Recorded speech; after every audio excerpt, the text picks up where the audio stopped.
Prólogo.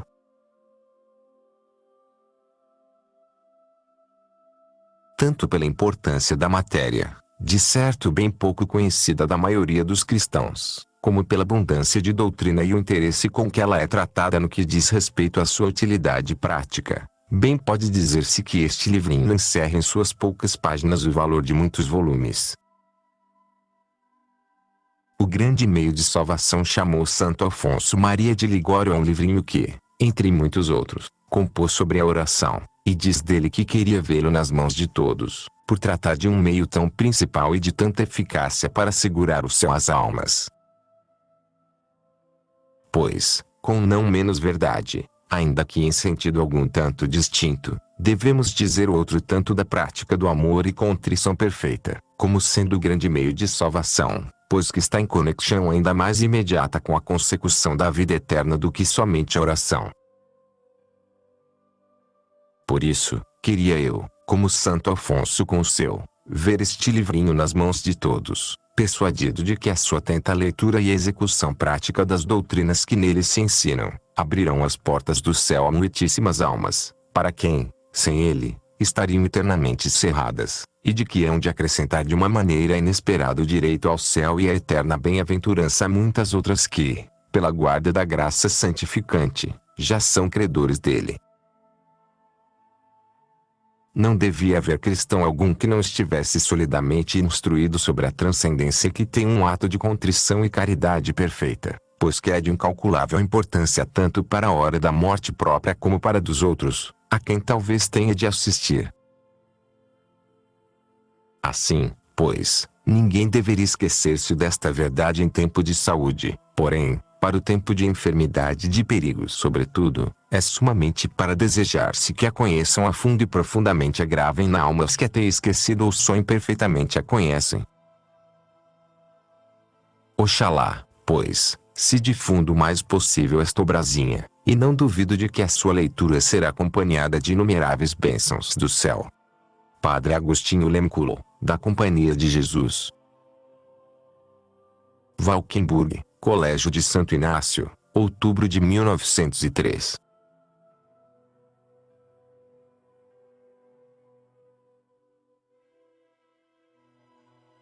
Introdução. Ao ver o título de Chave de Ouro do Céu, parece-me, amado leitor, que estarás ansioso por ver se este livrinho corresponde por dentro ao que promete por fora. Mas, pode ser que te ocorram algumas suspeitas. Talvez que, nas práticas dominicais, o teu zeloso pároco te tenha prevenido contra certas folhas e publicações supersticiosas, contra as chaves do céu, os ferrolhos do inferno, as orações maravilhosas autênticas e contra todas as mercadorias parecidas, chamem-lhe como quiserem. Porém, se este livrinho é o que deve e promete ser, dirás, de ti para ti. Seria ditoso, teria uma chave do céu, de que poderia muito bem aproveitar-me.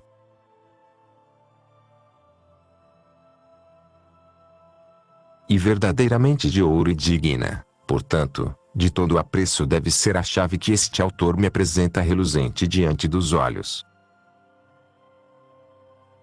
Se é de verdadeiro ouro, e não só de ouropel, estou feliz. Sim, amado leitor, sólida e legítima é a chave e bem fácil de manejar por certo, é a contrição perfeita. Ela te abrirá, em cada dia e a cada momento, o céu se o fechaste com o ferrolho do pecado mortal, e sobretudo se, no fim da tua vida, como pode suceder, não tiveres nem poderes ter a teu lado o sacerdote, que é o depositário das chaves da divina misericórdia, a contrição perfeita será a última e suprema chave com que, ajudado da graça de Deus, poderás franquear-te o céu. Porém, para isso, é preciso que te acostumes a manejá-la em vida. Pela contrição perfeita, estão salvas no céu inumeráveis almas que, de outro modo, se teriam perdido para sempre. Já vês, pois, que é importante, e sumamente importante, o que te recomendo neste livrinho. Por isso, Dizia o douto e piedoso cardeal Franzelin: se eu pudesse percorrer os campos pregando a palavra divina, nenhuma outra coisa pregaria com mais frequência do que a contrição perfeita.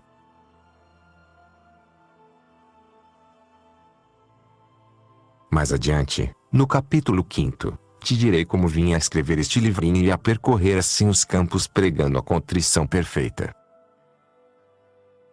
Deus nosso Senhor, por seu amor e misericórdia, te assista com sua graça para que o compreendas, e, sobretudo, para que o praticas, que é o que importa, conforme a sua doutrina. Posto isto, começo em nome do Senhor.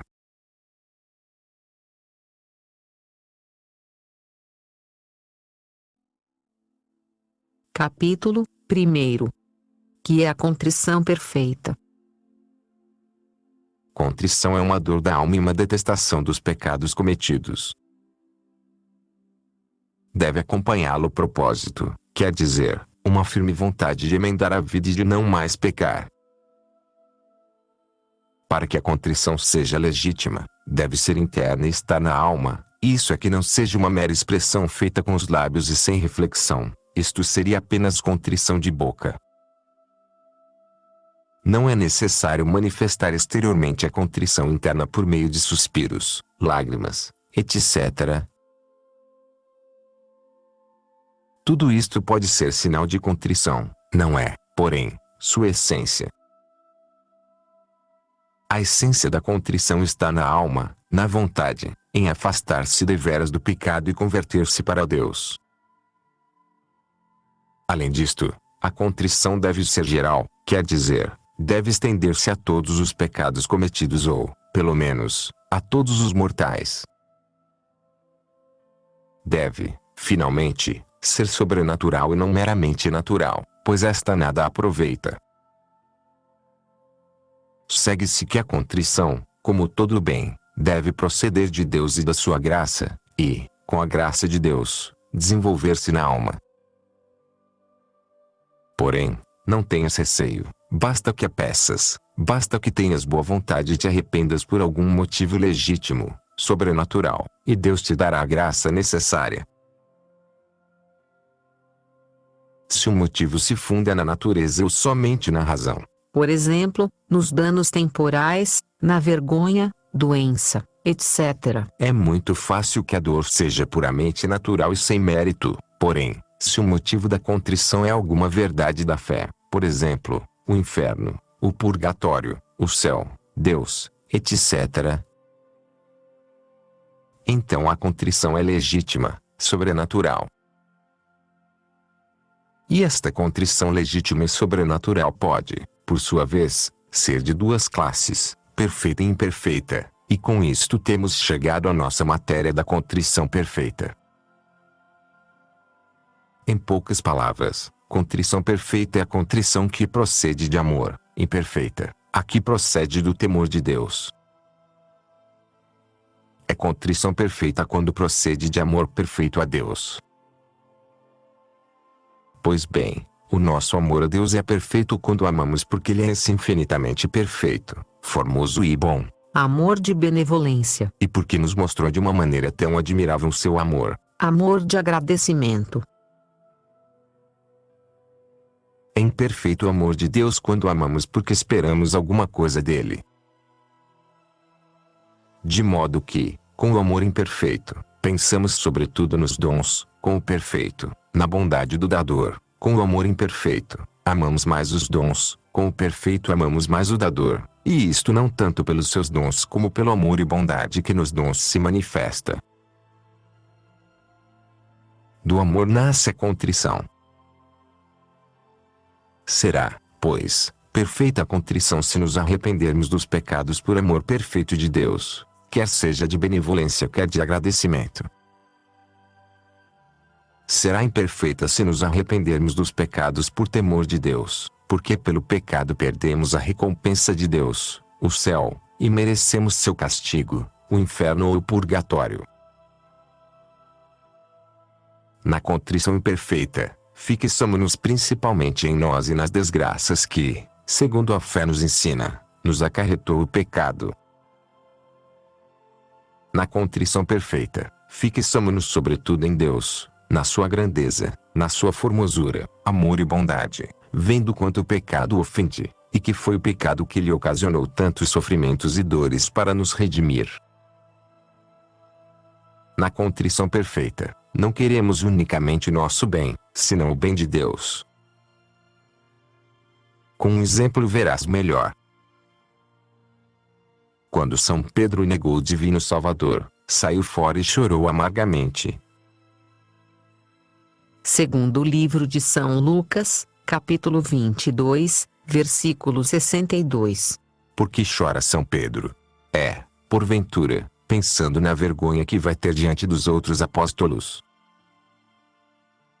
Se assim fosse, a sua dor teria sido puramente natural e sem mérito.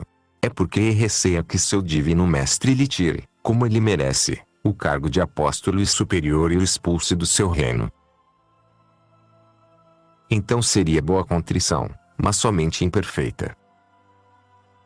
Mas, não, Pedro arrepende-se e chora, antes de tudo, porque ofendeu ao seu amado mestre, tão bom, tão santo, tão digno de ser amado e por ser tão desagradecido ao seu imenso amor por ele. Tem, pois, verdadeira e perfeita contrição. Agora dize-me, tens tu também, cristão de minha alma, algum fundamento, algum motivo, parecido com o de São Pedro, para te arrependeres dos teus pecados por amor, e por amor perfeito e agradecido? Sim, certamente, pois os benefícios que Deus te tem feito são mais que os cabelos da tua cabeça, e, considerando-os, podes dizer, em cada um deles, o que dizia São João: amemos a Deus já que Ele nos amou primeiro. Primeiro livro de São João, capítulo 4, versículo 19. E como te amou? Com amor eterno te amei. Disse ele. E me compadeci de ti e te atrai a mim. Livro de Jeremias, capítulo 31, versículo 3. Sim, com amor eterno te amou. Desde toda a eternidade, desde quando ainda não havia nenhum átomo de ti sobre a terra, te olhou com aqueles seus olhos amorosos e que tudo penetram, e te preparou alma e corpo, céu e terra, com o amor com que uma mãe prepara todo o necessário para o filhinho que ainda não nasceu. Ele deu-te a saúde e a vida, ele te deu e te dá, em cada dia, todos os bens naturais. Consideração esta que até aos pagãos pode fazê-los chegar ao conhecimento e amor perfeito de Deus, quanto mais a ti, cristão, que conheces outro gênero muito diferente de amor e de bondade, o amor e bondade sobrenatural de Deus para contigo, porque Deus se compadeceu de ti, e quando, com todo o gênero humano, estavas condenado pela culpa original, Deus enviou seu unigênito Filho, e ele se fez teu Salvador e te remiu com seu sangue, morrendo na cruz. E em ti pensava com entranhado amor quando agonizava no Horto das Oliveiras, e quando derramava o seu sangue com os açoites e os espinhos, e quando subia arrastando a pesada cruz pelo longo e áspero caminho do Calvário, e quando, cravado nela, se desfazia em sangue entre indizíveis tormentos. Em ti pensava com entranhado amor, como se tu foras o único homem da terra. Que tens a concluir daqui? Amemos a Deus já que Ele nos amou primeiro. Primeiro livro de São João, capítulo 4, versículo 19. E Deus te atraiu a Ele pelo batismo, graça capital e primeira da tua vida, e pela Igreja, em cujo seio foste então admitido.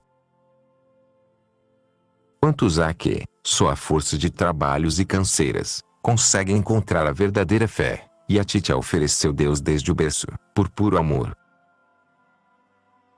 Atraiu-te a Ele e te atrai sempre pelos sacramentos e pelas inumeráveis graças interiores e exteriores de que te enche todos os dias, pois, em verdade, estás nadando, como em imenso mar, na bondade e amor de Deus.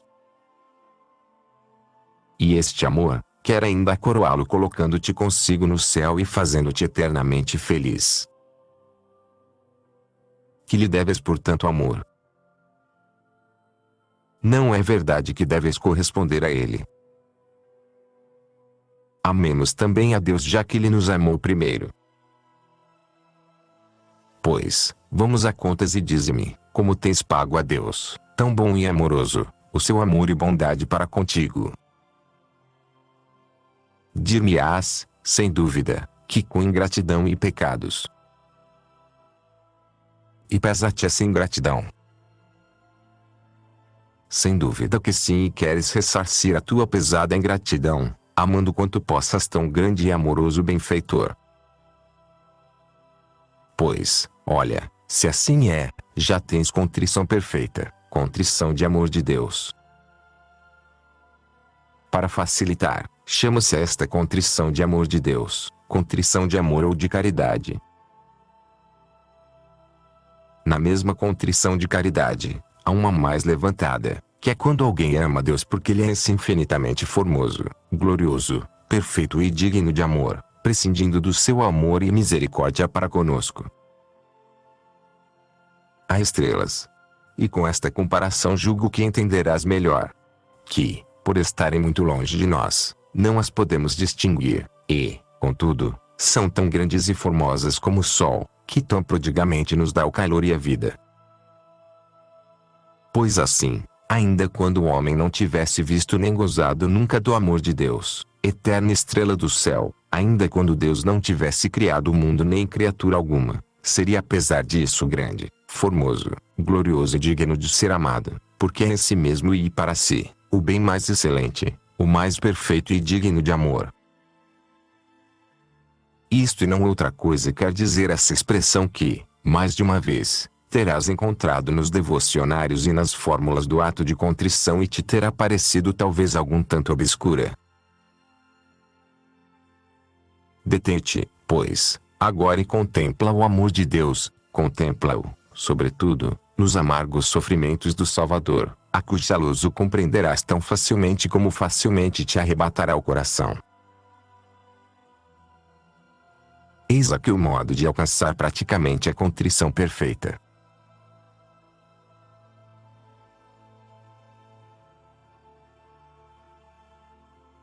Capítulo 2. Como se cita a contrição perfeita. Hás de pressupor que a contrição perfeita é graça e grande graça do amor e misericórdia de Deus, e, se assim é, hás, portanto, de pedi-la com instância. Porém, não te contentes com fazê-lo somente quanto trates de citar a contrição, porque o desejo de alcançá-la deve ser um dos mais ardentes anseios de tua alma. Pede, pois, dizendo, Senhor, dá-me a graça do perfeito arrependimento, da perfeita contrição dos meus pecados. E Deus não te faltará com a sua graça, se tiveres boa vontade. Posto isto, repara como poderás facilmente conseguir a contrição perfeita. Põe-te diante de um crucifixo, na igreja ou na casa de tua habitação, ou se não imagina que o tens diante de ti, e, chorando de compaixão à vista das feridas do Senhor, pensa uns momentos com fervor, quem é este que está pendente da cruz e sofrendo nela? É Jesus, meu Deus e Salvador, que sofre as mais terríveis dores no corpo, tem-no ensanguentado e coberto de feridas, a alma, tem-na lacerada pelas dores e afrontas. Por que sofre tudo isso? Pelos pecados dos homens e também pelos meus pecados, em meio de suas amarguradas dores, também pensa em mim, também sofre por mim, também quer expiar os meus pecados. Entretanto, deixa que o sangue redentor do Salvador, quente ainda, caia sobre ti, gota a gota, e pergunta a ti mesmo como tens correspondido ao teu Salvador, tão atormentado por ti. Pensa um momento, recorda teus pecados, e esquece-te, se quiseres, do céu, do inferno, e arrepende-te principalmente porque são eles que a tão miserável estado reduziram o teu Salvador. Promete-lhe que não tornarás a crucificá-lo com mais pecados e, por fim, reza, pausadamente e com fervor, acompanhando com sentimento interno as palavras, a fórmula da contrição. Esta oração ou fórmula pode ser diversa e ainda pode cada um servir-se para ela de suas próprias palavras. No fim do livrinho, encontrarás algumas, contudo juntarei aqui uma bastante vulgar.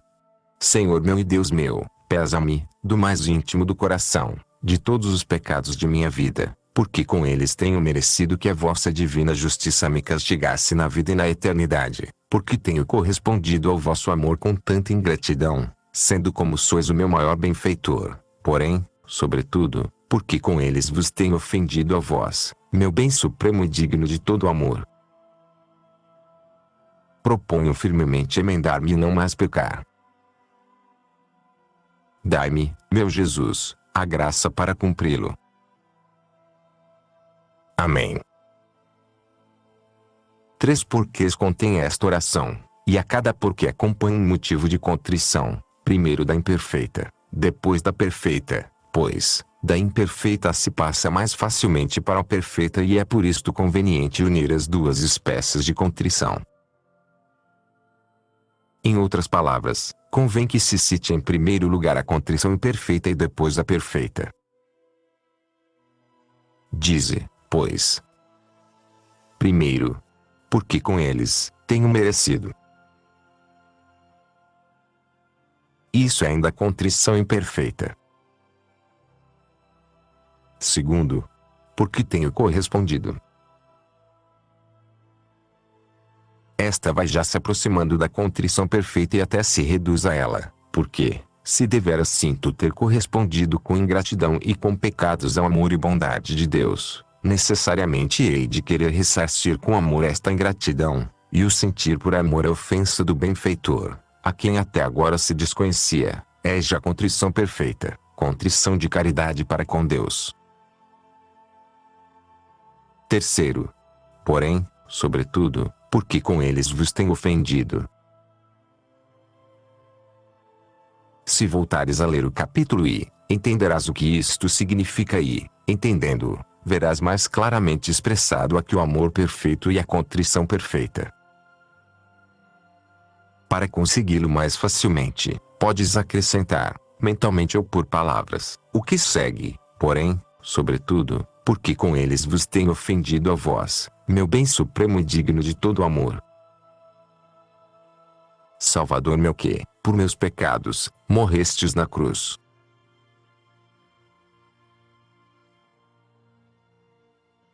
Depois vem o propósito, proponho.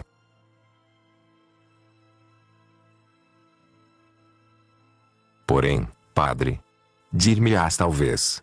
Para outros, será isso muito fácil, mas para mim, é coisa muito difícil, quase impossível. Parece-te isso? Pois não o julgues tal.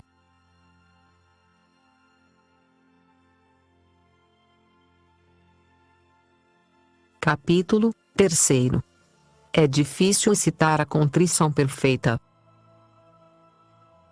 Antes de tudo, é verdade que, para a contrição perfeita, se requer mais do que para a imperfeita, que é de que se necessita para a confissão. Contudo, porém, ajudado com a graça de Deus, pode qualquer um alcançar a contrição perfeita, bastando que deveras a deseje, porque a verdadeira contrição está na vontade e não no sentimento.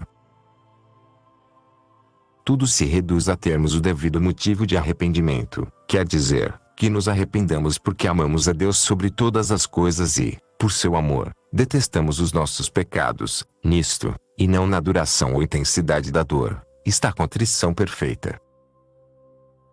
Digo isto, porque muitas vezes se confunde a contrição perfeita com certa contrição que é altíssima e sublime, não se advertindo que a contrição perfeita tem seus graus e degraus, e que, para que o seja, não é necessário que chegue à contrição altíssima e firmíssima de São Pedro, de Madalena, de São Luís Gonzaga e de outros santos. Muito bom seria isso, mas não é necessário. Um grau mais baixo de contrição perfeita e verdadeira basta para perdoar os pecados. Além disso, advertirás uma coisa, que me parece te animará e te dará confiança para poderes alcançar a contrição perfeita. Antes de Jesus Cristo, na lei antiga, por espaço de 4.000 anos, foi a contrição perfeita o único meio que tiveram os homens para alcançarem o perdão dos pecados e entrarem no céu. E hoje mesmo há milhões e milhões de pagãos e hereges que só e unicamente pela contrição perfeita podem sair do pecado. Portanto, se é verdade, como é, que Deus não quer a morte do pecador, parece natural que não haja exigido para a contrição perfeita ato demasiadamente difícil, mas antes que esteja ao alcance de todos. Pois, se podem alcançar a perfeita contrição tantos e tantos que vivem e morrem afastados, é verdade que sem culpa sua, da corrente da graça e da Igreja Católica, ser-te-á esta-te difícil, a ti, que tens a grande dita de ser cristão e católico, a ti, que tens muito mais graças e estás mais instruído do que eles. E ainda te digo mais, muitas vezes, sem o saber ou sem o pensar, tens realmente contrição perfeita, quando, por exemplo, ouves piedosamente a Santa Missa, quando fazes com devoção a via sacra, quando meditas com fervor diante de uma imagem de Jesus crucificado ou do Sagrado Coração, ou assistes à pregação da Palavra Divina. Além disso, muitas vezes pode-se exprimir com poucas palavras o amor mais ardente e a mais profunda contrição, atendendo só ao sentido e ao motivo, o amor de Deus. Por exemplo, com estas jaculatórias: Deus meu e meu tudo. Meu Jesus, misericórdia. Ó meu Deus, amo-vos sobre todas as coisas. Meu Deus, compadecei-vos de mim pecador. E pequei, já minha alma. Sua culpa confessa. 1000 vezes me pesa. De tanta maldade. 1000 vezes me pesa. De haver, obstinado, teu peito rasgado. Ó suma bondade. Finalmente, se tão soberanos efeitos obra a Deus pela contrição perfeita, sinal é de que quer que excitemos e de que Ele nos ajudará para consegui-la. E que efeitos são estes que produz a contrição perfeita?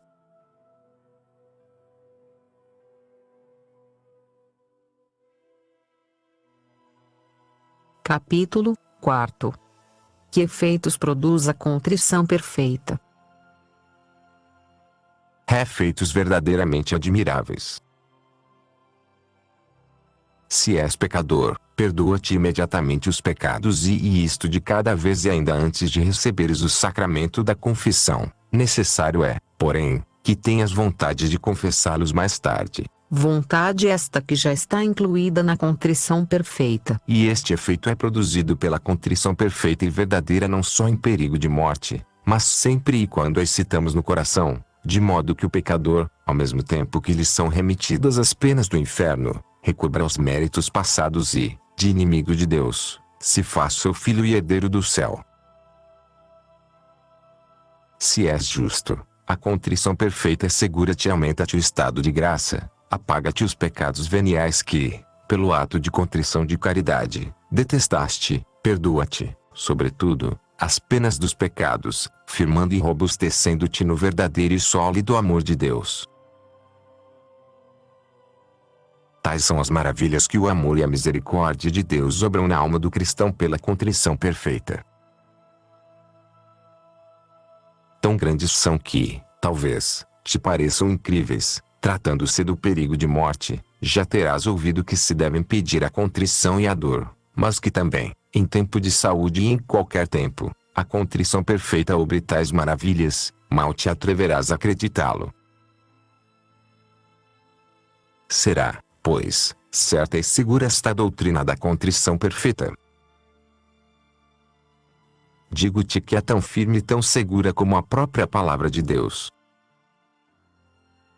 No Concílio Ecumênico de Trento, onde a Igreja declarou e explicou os principais ensinamentos divinos que já eram correntes nela e eram combatidos por muitos hereges, disse na seção 14, capítulo 4, a contrição perfeita, a contrição que procede do amor de Deus, justifica o homem e reconcilia-o com Deus ainda antes de receber o sacramento da confissão.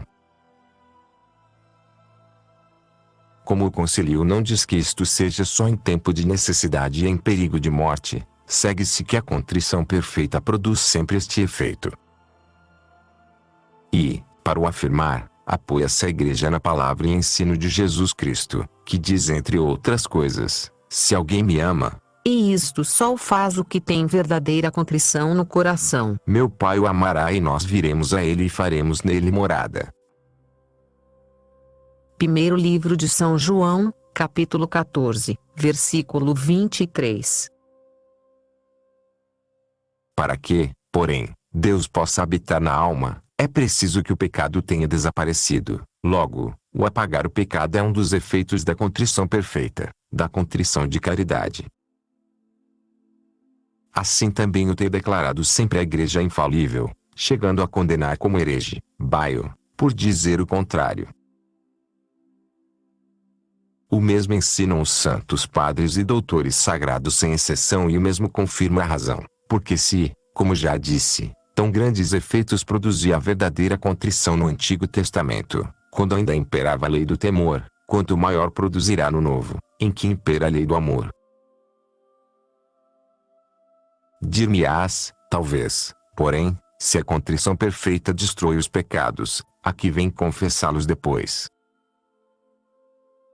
Sim, é verdade, a contrição perfeita faz o mesmo que a confissão, faz com que desapareçam da alma os pecados, não o faz, porém, com independência do sacramento da confissão, porque é necessário ter vontade de confessar mais tarde os pecados destruídos ou apagados pela contrição perfeita. Isto porque é a lei de Jesus Cristo que se confessem todos os pecados, pelo menos todos os mortais, e esta lei, de forma alguma, se pode mudar. Verdade é que, se alguém não quisesse depois confessar os pecados que lhe foram perdoados pela contrição perfeita, não os contrairia novamente, mas é certo que perderia de novo o estado de graça, precisamente por faltar a obrigação de confessá-los. E devemos confessar os pecados logo que possamos fazer depois da contrição de caridade. Em rigor, não é necessário, porém, de todo o coração, aconselho-te e recomendo-te que o faças, assim estarás mais seguro de ter alcançado o perdão e conseguirás, por sua vez, as grandes graças que traz consigo o sacramento da confissão e que se chamam graças sacramentais. Talvez que alguém, tentado pelo demônio, vendo os grandes efeitos da contrição perfeita, diga: pois se é tão fácil alcançar o perdão dos pecados com a contrição perfeita, já não preciso mais me confessar, peco quanto quiser, arrependo-me depois com contrição perfeita, e estou pronto. Não é assim. Não, de forma alguma, porque quem assim pensa não tem nem sombra de contrição. Não ama a Deus sobre todas as coisas, logo que não quer em tudo e por tudo romper com o pecado mortal, nem trata seriamente de emendar a sua vida, coisa que tanto se requer para a confissão como para a contrição perfeita. Em uma palavra, falta-lhe boa vontade e, faltando-lhe esta, falta-lhe a graça de Deus, sem a qual a contrição perfeita é absolutamente impossível. Poderá enganar-se a si mesmo, jamais, porém, enganará a Deus nosso Senhor. Aquele que tem contrição perfeita, está inteiramente resolvido a romper com o pecado mortal, receberá logo que possa com mais fervor do que dantes, os santos sacramentos, e com a sua boa vontade, ajudada da graça de Deus, conservar-se-á livre de pecado e se firmará mais e mais no feliz estado de filho de Deus. A quem, de modo especial, a contrição perfeita auxilia, é aos que leais sinceramente querem adquirir e conservar o estado de graça e, sobretudo, aos que pecam por costume, isto é, aos que, ainda que tenham boa vontade, a força dos maus hábitos e a própria fraqueza os fazem cair de vez em quando. Porém, de forma alguma, a contrição perfeita ajuda aos que se acolhem a ela para pecarem mais à vontade. E estes convertem o celestial remédio do perfeito arrependimento em narcótico fatal e em infernal veneno. Não sejas, pois, destes, leitor amado, não consintas, incauto, que graça tão preciosa como a contrição perfeita te sirva para o mal, se não para o bem, já que tão grandes bens produz na alma do cristão. E que bens são esses que produz a contrição perfeita?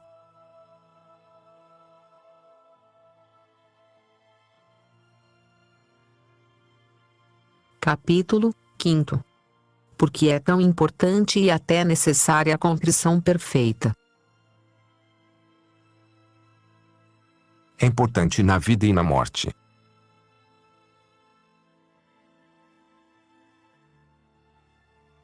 Primeiro, é importante na vida. Por quê? Que precioso não é o estado de graça. A graça não adorna somente a alma, mas invade e penetra toda, e transforma em uma nova criatura, em filha de Deus e herdeira do céu. Além disso, faz com que todas as obras e trabalhos do cristão sejam meritórios para o céu. A graça é a varinha mágica que tudo converte em ouro, porém em ouro de méritos celestiais. Pelo contrário, que triste é o estado do cristão que jaz em pecado. Todos os seus trabalhos, todas as suas orações, todas as suas boas obras ficam inúteis e sem mérito para o céu. É inimigo de Deus e, no momento em que o tênue fio da vida se parta, cairá precipitado no inferno. Não será, pois, importante e necessário o estado de graça para o cristão? Pois, se o perdeste, podes recuperá-lo, principalmente de duas maneiras. Primeiro, pela confissão. Segundo, pela contrição perfeita. A confissão é o meio adequado e ordinário para alcançar a graça santificante. Como este meio, porém, nem sempre está ao nosso alcance, Deus deu-nos outro extraordinário, que é a contrição perfeita. Imagina que, um dia, tens a imensa desgraça de cometer um pecado mortal. Quando, passada a agitação do dia, vem o sossego da noite, a tua consciência angustiada levanta-se e clama com voz poderosa: confessar-se agora. Não é possível. Como remediar este estado? Pois olha, Deus põe em tuas mãos a chave de ouro que te vai abrir as portas do céu. Arrepende-te de teus pecados por verdadeiro amor de Deus. Protesta-lhe firmemente não tornar a cometê-los. Promete confessá-los quanto antes, e podes acreditar que estás reconciliado com Deus. Deita-te tranquilo. Porém, se o cristão não conhece nem pratica a contrição perfeita, que triste estado da alma! Em pecado mortal se deita e se levanta, e assim vive 2, 3, 4 meses e mais, até a confissão seguinte. E talvez que, neste estado, continue por anos inteiros, sem que a profunda noite do pecado seja interrompida, nem um momento sequer, na sua alma pelos raios do sol da graça depois da confissão. Triste estado! Viver quase sempre em pecado, inimigo de Deus, sem mérito para o céu e em perigo de eterna condenação. Mas, quando alguém, antes de receber um sacramento, por exemplo, o da confirmação, o do matrimônio, se lembra de um pecado grave não perdoado, pode, pela contrição perfeita, fazer-se digno de receber o sacramento. Somente para a comunhão, isso não basta, é necessária a confissão.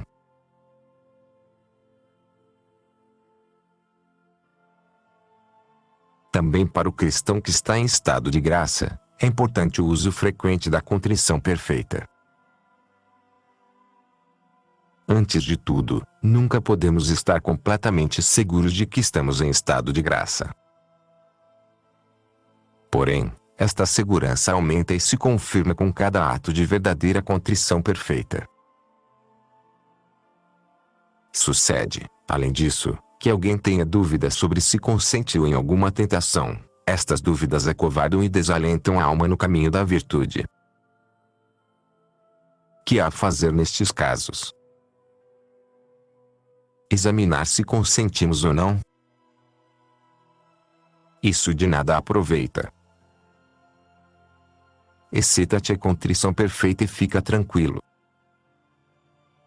Porém, ainda que tivéssemos toda a certeza possível de que estamos em graça, que preciosa não é a contrição perfeita. Por cada ato de contrição perfeita, aumentamos este estado de graça na alma, e cada grau de graça vale mais do que todas as riquezas do mundo. Por cada ato de contrição perfeita e caridade, destroem-se os pecados veniais e as faltas que mancham a alma, e esta fica cada vez mais formosa diante de Deus. Por cada ato de contrição perfeita, são perdoadas as penas temporais dos pecados. Nota do tradutor. Quer dizer que se perdoam sempre algumas penas e até todas, se o ato for muito intenso. Recorda-te do que o Senhor disse a Madalena: perdoados lhe são muitos pecados, porque amou muito. Evangelho segundo São Lucas, capítulo 7, versículo 47. E se tanto apreciamos, e com razão, as indulgências, as boas obras, as esmolas, incluamos entre estas a caridade, a rainha das virtudes. Por cada ato de contrição perfeita vai a alma confirmando-se mais e mais no bem e robustecendo-se contra o mal, de modo que, com razão, pode esperar a suprema graça da perseverança final. Já vês, pois, que importante é a contrição perfeita na vida. Porém, de modo particular,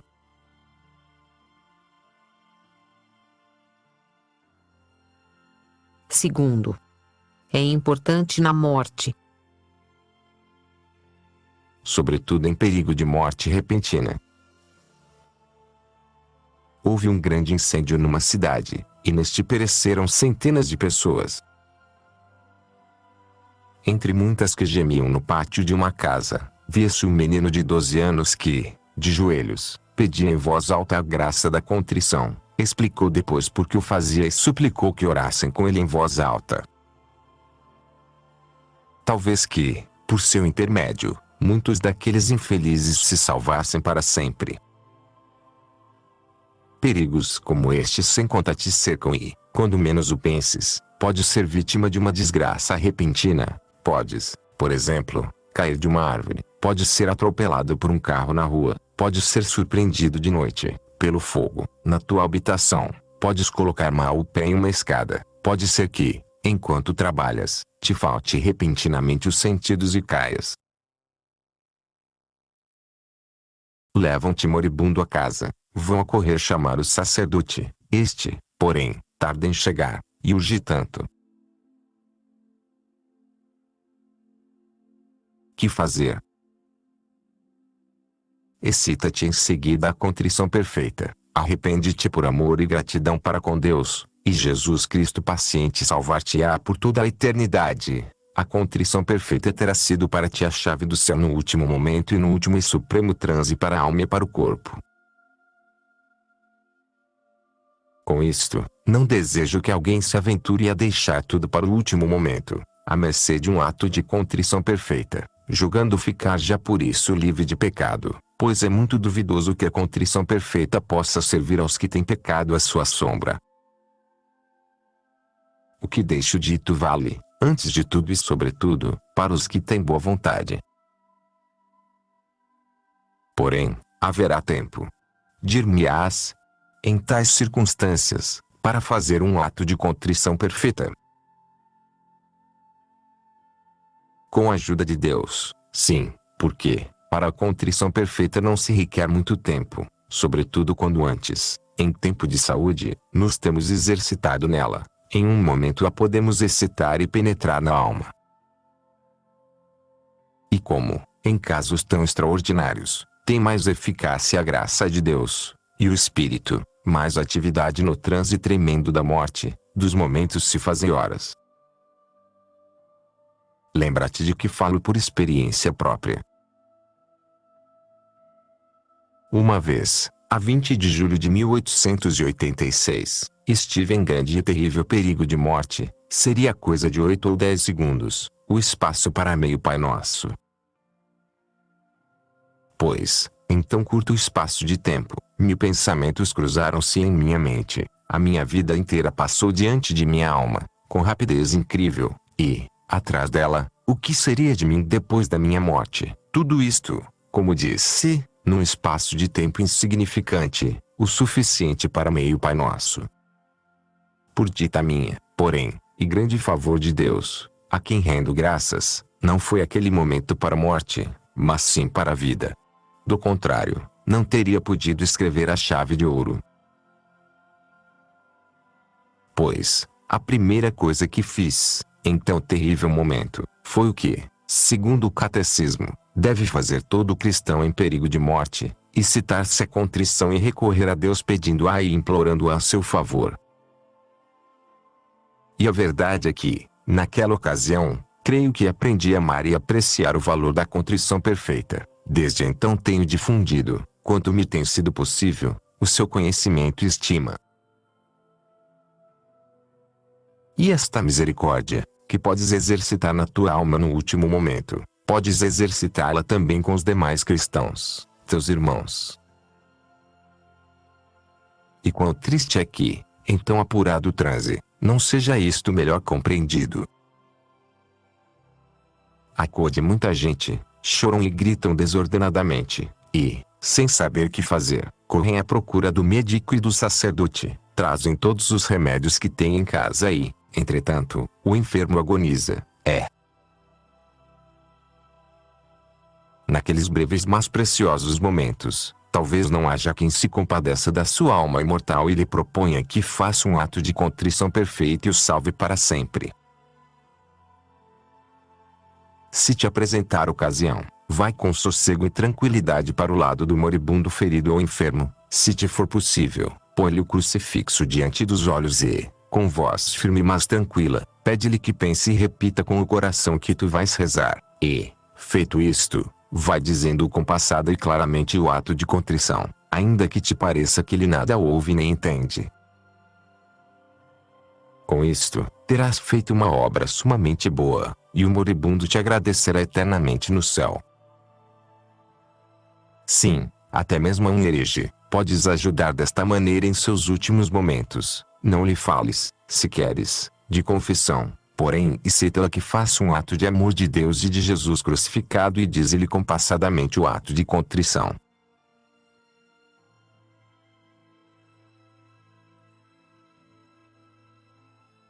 Capítulo 6. Quando se deve citar a contrição perfeita? Primeiro, se, com fidelidade e bom desejo, me tens seguido até aqui, cristão leitor, deixa que, olhando-te afetuosamente e apertando-te a mão, te diga de todo o coração e com a maior insistência: dá este prazer a Deus e à tua alma, faze devotadamente todas as noites, com tuas orações, um ato de contrição perfeita. Não deixes passar noite alguma sem exame de consciência e contrição, como não deixes passar manhã alguma sem purificar a intenção. Não pecarás, é claro, se o deixares de fazer alguma vez, porém ter por bom e saudável o conselho que te dou. E não me digas que isso de exame de consciência e contrição é coisa própria de sacerdotes e homens perfeitos e não para ti. Não te escuses com o não a tempo. Está a gente tão cansado quando chega a noite.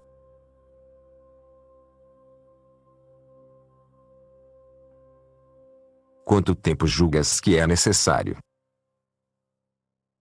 Meia hora? Não. 1/4 de hora? Também não, alguns poucos minutos bastam. Não costumas recitar algumas orações antes de te deitares? Pois, em seguida à tua pequena oração, pensa uns momentos nas faltas e pecados do dia que acaba de passar, e reza, pausadamente e com fervor, diante do crucifixo, o ato de contrição. depois podes recolher-te tranquilo. Deste ao Senhor as boas noites, e ele te respondeu: boa noite, filho. Ele perdoou-te misericordiosamente os teus pecados. Que te parece? Falo desde esta noite e jamais te arrependerás. Segundo, se, nesta vida, tiveres imensa desgraça de cometeres um pecado mortal, não permaneças mergulhado em tão grande miséria. Levanta-te pela contrição perfeita, levanta-te imediatamente, ou, o mais tarde, logo que faças as tuas orações da noite, depois não demores muito em confessar-te. Terceiro, finalmente, cristão da minha alma, mais tarde ou mais cedo, terás que morrer, e se, o que não te desejo, a morte te colhesse de improviso, já sabes onde está o remédio, já sabes onde está a chave do céu. Chama imediatamente por Deus com íntima e perfeita contrição, e, se em vida te exercitares nela gostosa e devidamente, não te faltarão então tempo, vontade e graça de Deus para teres firme contrição perfeita, e a contrição perfeita te salvará. Quarto, porém, se antes de morrer, tens tempo para prevenir-te e preparar-te para o caminho da eternidade, que a última coisa que na terra penses e faças, com conhecimento, seja um ato de entranhado amor de Deus, teu Criador, teu Redentor, Salvador e Juiz, um ato de sincera e perfeita contrição de todos os pecados da tua vida. Feito isto, lança-te com confiança nos braços da misericórdia divina e Deus será para ti bondoso juiz.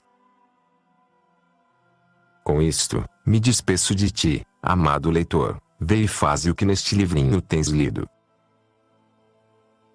Ama e pratica a contrição perfeita, meio esplêndido de graça que a divina misericórdia põe em tuas mãos para saíres do pecado mortal em qualquer momento, e não só em perigo de morte, meio fácil, que tão grandes efeitos produz, meio supremo e único que, em caso de necessidade, salvará a tua alma, fonte, enfim, de graças na vida e na morte. Verdadeira chave de ouro do céu.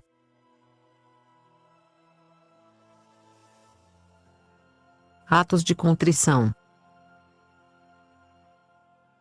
Primeiro, Senhor meu Jesus Cristo, Deus e homem verdadeiro, Criador e Redentor meu, por serdes vós quem sois, e porque vos amo sobre todas as coisas, pesa-me de todo o coração de vos ter ofendido, proponho firmemente nunca mais pecar, confessar-me, cumprir a penitência que me for imposta, e afastar-me de todas as ocasiões de vos ofender. Ofereço-vos a minha vida, obras e sofrimentos em satisfação de todos os meus pecados, e confio na vossa bondade e misericórdia infinitas que os perdoareis pelos merecimentos do vosso preciosíssimo sangue, paixão e morte, e me dareis graça para emendar-me e perseverar em vosso santo serviço até o fim da minha vida. Amém. Segundo, Senhor meu e Deus meu, do íntimo do coração, me pesa de todos os pecados da minha vida. Pesa-me porque com eles mereci o purgatório e o inferno, porque tenho desprezado o céu e porque tenho sido tão ingrato para convosco, o meu maior benfeitor. Pesa-me, sobretudo, porque, com os meus pecados, vos tenho açoitado e crucificado, a vós meu amabilíssimo Salvador. Agora, porém, amo-vos, meu maior benfeitor, meu Pai amabilíssimo e misericordiosíssimo Redentor, amo-vos de todo o coração e sobre todas as coisas, e, porque vos amo, me pesa e me arrependo de vos ter ofendido, Deus meu, que sois infinitamente formoso, bom e digno de ser amado. Proponho firmemente emendar a minha vida e não mais pecar. Ó meu Jesus, dai-me a vossa graça para cumpri-lo. Amém. Terceiro, Senhor meu Jesus Cristo, Deus e homem verdadeiro, vós me criastes à vossa imagem e semelhança, Vós me remistes com infinito amor, morrendo na cruz e me quereis levar ao céu para me fazer eternamente feliz. Eu, em troca, tenho-vos ofendido tantas vezes com meus pecados e tenho merecido justos castigos nesta vida e na outra. Sim, sou culpado do vosso sangue e de vossas feridas, tenho afligido e amargurado o vosso amantíssimo coração de Redentor com meus pecados e minha ingratidão. Detesto esta ingratidão e, para compensá-la, amo-vos com mais ardente amor, sobre todas as coisas. E, porque vos amo, pesa-me de todo o coração e sobre todas as coisas, de vos ter ofendido, Senhor meu e Deus meu. Perdoai-me, eu vos peço. Quero desde este momento emendar-me com fervor. Dai-me, Jesus misericordioso, a vossa graça para isto. Amém. Ato de amor perfeito e contrição perfeita. Atribuído a São Francisco Xavier, não me move, meu Deus, para querer-te, o céu que me tens prometido. Nem me move o inferno, tão temido, para deixar por isso de ofender-te. Tu me moves, Deus meu, move-me ver-te cravado em uma cruz, escarnecido. Move-me ver teu corpo tão ferido. Move-me tuas afrontas e tua morte. Move-me, enfim, teu amor e de tal maneira que, ainda que não houvesse céu, te amaria. E, ainda que não houvesse inferno, te temeria.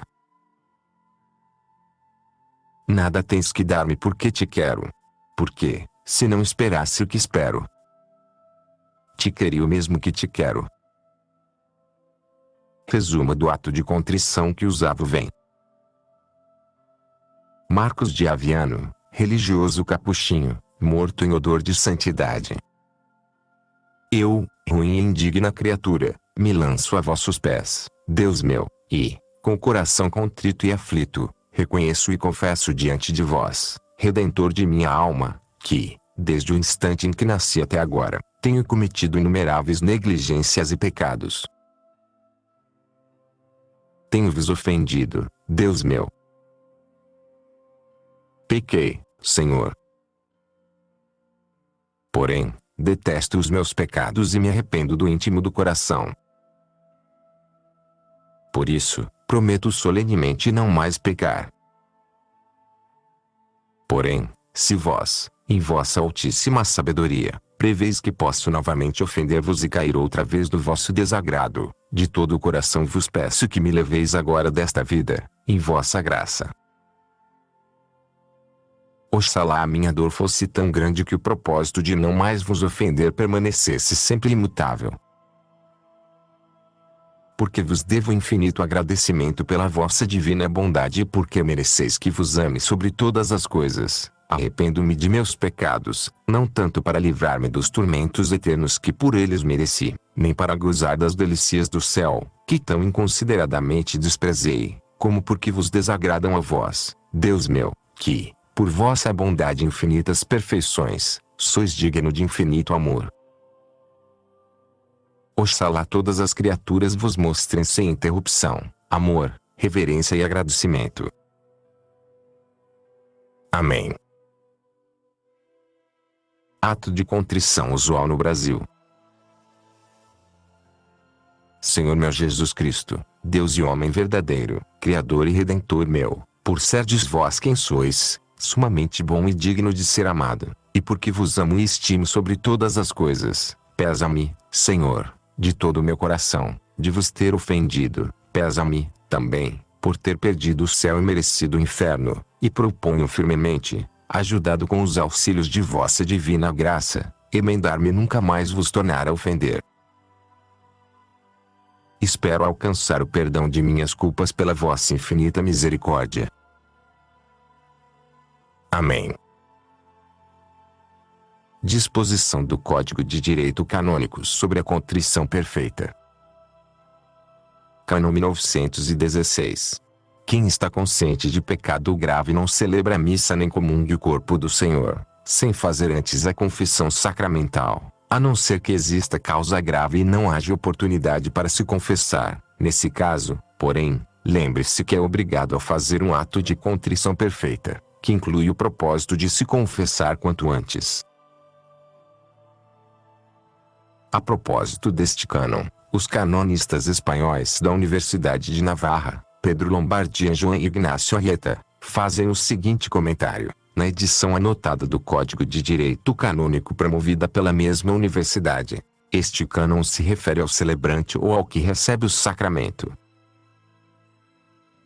Um ato de contrição perfeita, com efeito, perdoa o pecado mortal, porém, como lembra o segundo mandamento da Igreja, permanece a obrigação de confessar-se previamente à recepção da Eucaristia, obrigação que só se dispensa a iure quando coincidem, suposta contrição perfeita, estas duas condições.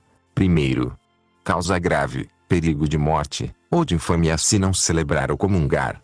Segundo, impossibilidade de confessar-se previamente, por falta de confessor idôneo. Naturalmente, o ato de contrição, como parte integrante de sua perfeição, exige o propósito firme de confessar-se, que deve satisfazer-se tão logo seja possível.